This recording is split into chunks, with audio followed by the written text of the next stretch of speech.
Population problem will create an impact. The pandemic effect is something which has got a lot of impact altogether there. Mobility is a factor where these cities are connected. Each and every activity that is happening inside are interconnected.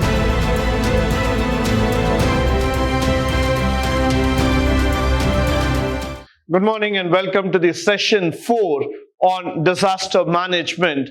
We were talking about the factors of caste, creed, location in the previous slides. Now we are going to talk about the urban disasters. So we are going to talk about those cities and how disaster will definitely cause a very big impact altogether. Now moving forward, understand what is the exact impact on an urban situation or a system altogether. So what is an urban disaster? We are going to look into it. We're also going to look into the complex emergencies that are needed. Pandemics, like a very close and an open topic today. Now we are also going to talk about climate change, which has been happening of late. So let's try to first understand what is this urban disaster altogether. Now moving forward, urban disaster means a disaster which affects the cities in a major way. Now, when you look into the major cities of India like Chennai, Mumbai, Hyderabad, Bangalore, Delhi, or Kolkata, Ahmedabad, and all those cities, these are those urban cities. When a disaster breaks out in any one of these cities, the entire Indian economy comes down with a crippling effect. Why? Because there is a huge impact, a large population stays in the city, and there's a whole lot of economic activities which happens in the city. So what happens in the long run is that the disaster will definitely cause a rippling effect in terms of these cities. Now they can also cause a very big rippling effect. Why? Because if you start looking into the scenario or the situation, let's say if there is a train accident or there is an earthquake or there is a tsunami or there is a cyclone which approaches these cities, immediately hospitals, schools, colleges, industrial institutions, business houses, everybody starts coming down. They completely wash out, through which the money, the economic flow will also start coming into picture. So this is why the economic crisis factor is highly important here. Now, population problem. We know that in India, people have mitigated, have tried to migrate all the way out of the villages to the cities because seeking better life and employment.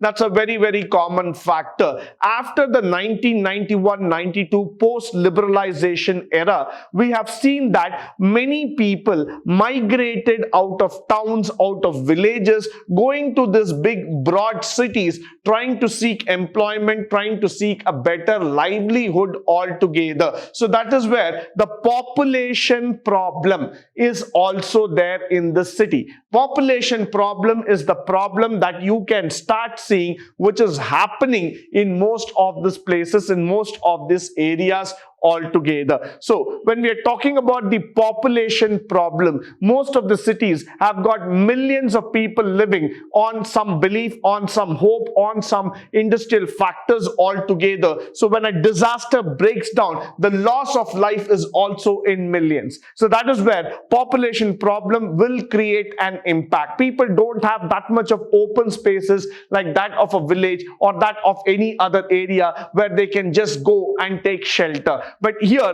the cities are cramped, the roads are blocked, they are narrow, and there are hundreds of people who live in flats. So even the destruction of one flat, one unit or one complex just comes down. Millions of people just get dead because of this kind of activity.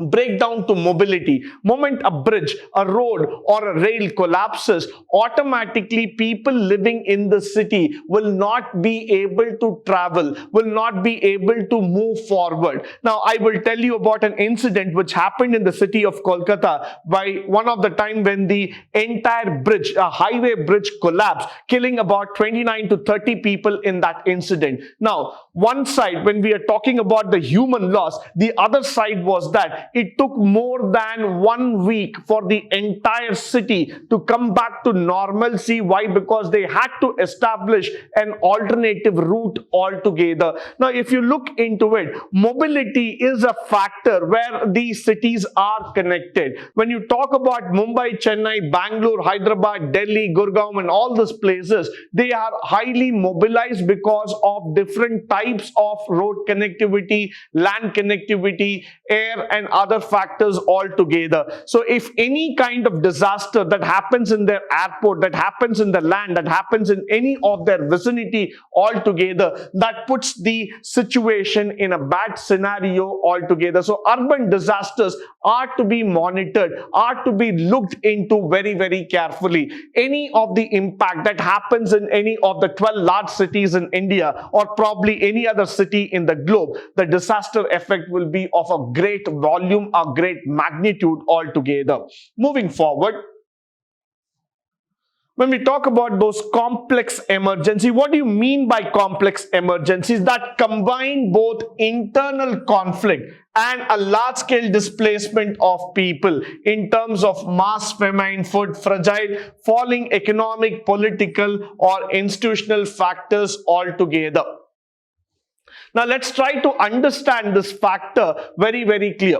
It says here that suppose in case, because of this effect, because of the conflict that goes on, because of this scenario, you can see that hundreds of people are getting affected by famine, by flood, or by any kind of activity that displaces the whole sector altogether. So that is where you will see that it has a failing effect, it has a crippling effect altogether. All you have to see here is that the effect of the complex emergency is something like a flash flood or an earthquake happening in a major city like Mumbai. Now let's take Mumbai itself. We have been talking about the floods that have been happening, especially in the Mumbai city. Now because of the flood that is happening, mobility has reduced. Immediately, if the mobility gets reduced, people going to work from one place to another place are affected. Lot of people who are vendors, street vendors in Mumbai, they are left jobless. People living in the slum areas, their houses are getting washed away.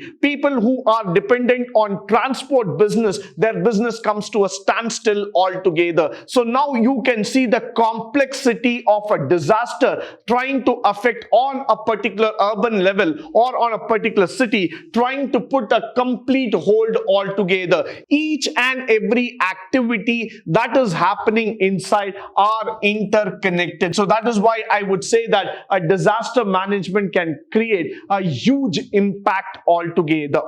Moving forward, we're also going to talk about the word called as pandemic. Now, pandemic is an epidemic or an infectious disease that is spread across a large region, for example, multiple continents or worldwide altogether, affecting a large number of people. None of us are as new or as known to the factor called as the COVID-19, because this is the pandemic that has been creating across the globe, that has really put the world in a back foot altogether. Many times if you start seeing that, even when people listen to the word called as corona or COVID-19, what you see is the rippling effect altogether. Every single economy has got completely collapsed, shrinked altogether. Businesses came to a standstill, lockdown, and so many words that we have seen in the coming months altogether. But then what is this pandemic effect altogether? It is a mass effect. It is not something that affects only one country, one place, or one zone altogether.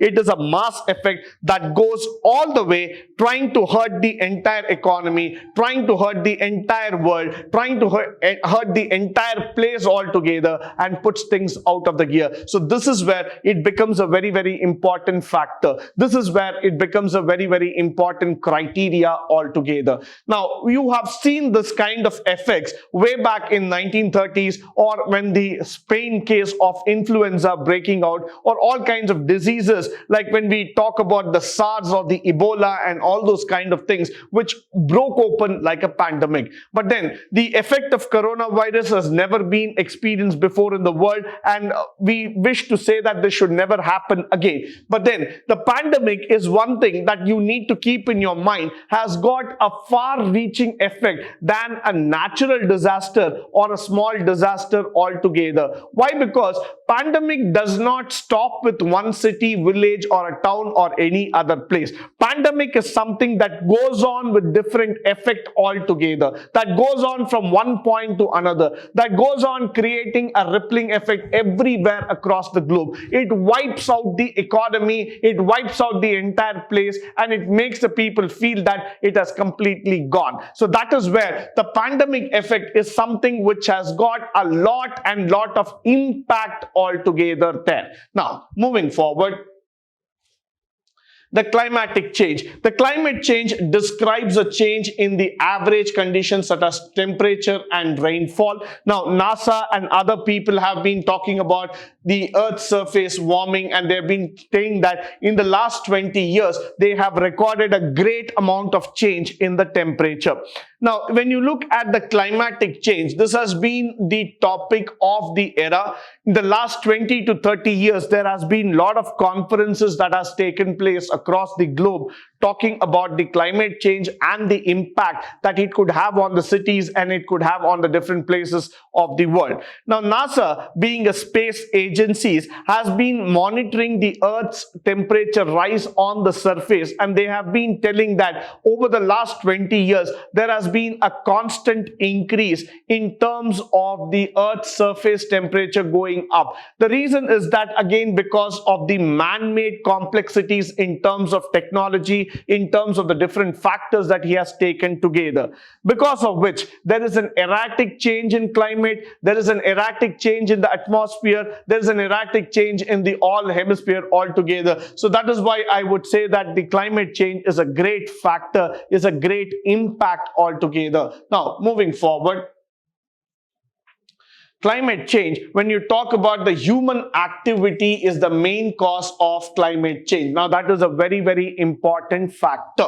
Now, people burn fossil fuels and convert land from forest to agriculture. That is highly one of the most dangerous factors that you can ever talk about. Human activity is the main cause of the change. It is happening because human activity are trying to change, are trying to move the entire scenario apart. They are trying to make people understand that this factor is actually causing, it's actually hitting the scenario very bad. And when you start burning the fossil fuel, when you start burning those things, it produces carbon dioxide, a greenhouse gas. And this greenhouse gas, because it produces a greenhouse effect, which means it creates a hole in the ozone layer, and because of which the harmful rays of the sun will penetrate through the holes and they will hit the surface of the earth. Moment these harmful rays are allowed to penetrate and they hit on the skin of the people, they can cause severe damage to the skin and to the life of the people.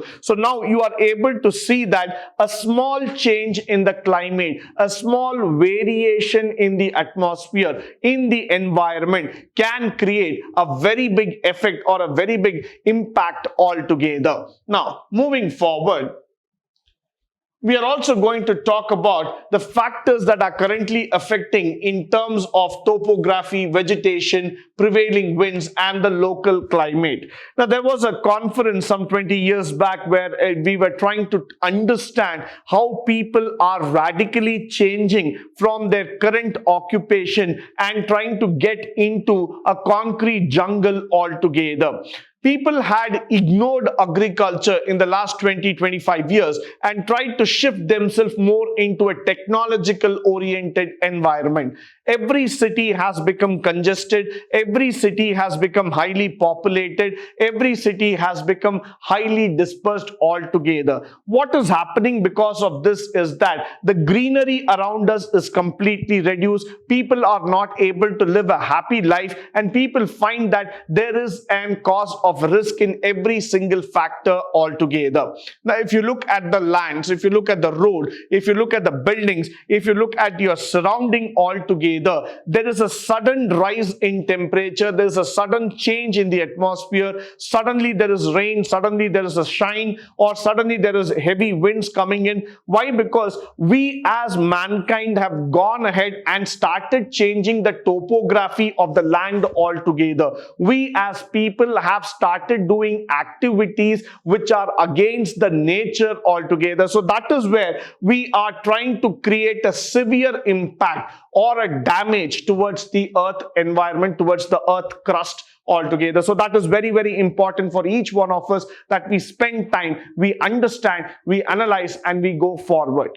Now, moving forward, we also talk about the negative effects. Increased heat, drought, insect outbreaks, all these kind of climate changes have increased the wildfires. So declining water supplies, reduced agriculture yields, health impacts, cities due to heat, flooding and erosion in coastal areas are also a very, very important factor. Now, if you understand this factor very, very clearly, you will also be able to see that because of the outbreaks, because of the climatic change, because of the factors, there has been an increased wildlife or a wildfire effect that has been going up. Now, because of the outbreaks that I've been seeing here, the agriculture support or the produce has come down. That's exactly the point that we need to understand in disaster management. We have been just improved ourselves or concentrating in the lines of making our land into a concrete jungle. We have not been concentrating about how to increase the food supply, how to make a sustainable environment. So what has happened in the long run is that for a populated country like India, when they are in shortage of food supply, when they are in shortage of the basic amenities, there is no more source left. Now, it is the right time for each one of us to go back and think how to make the city livable altogether. Where are the factors where we can reduce the air pollution, noise pollution, water pollution, where we can start conserving water, where we can go back to those natural methods that can make our cities a better place to live in. So all these things are a factor of your climate change. Every single place in India, every major city has got hundreds and thousands of flats which are having air condition. Now, because of the air condition, because of the usage of too much of refrigerator, TVs and other electronic gadgets, there's a huge amount of heat that is being released by this. There's a huge amount of electric consumption that is going on. All these factors are negatively impacting our environment. So there is a call from the nature, there is a fact from the nature saying that this is a time we all wake up, we all go more towards a sustainable, livable, green environment altogether, so that the climate change factors do not affect our future generation. Moving forward, with this, we come to the conclusion of this session. I hope and believe that the session was highly informative and it was useful to you. In the next session, we will try to talk more about the different types of disasters and how these disasters are prominently affecting the mankind. Until then, stay tuned, stay blessed, and stay enlightened forever. Thank you once again for joining me today.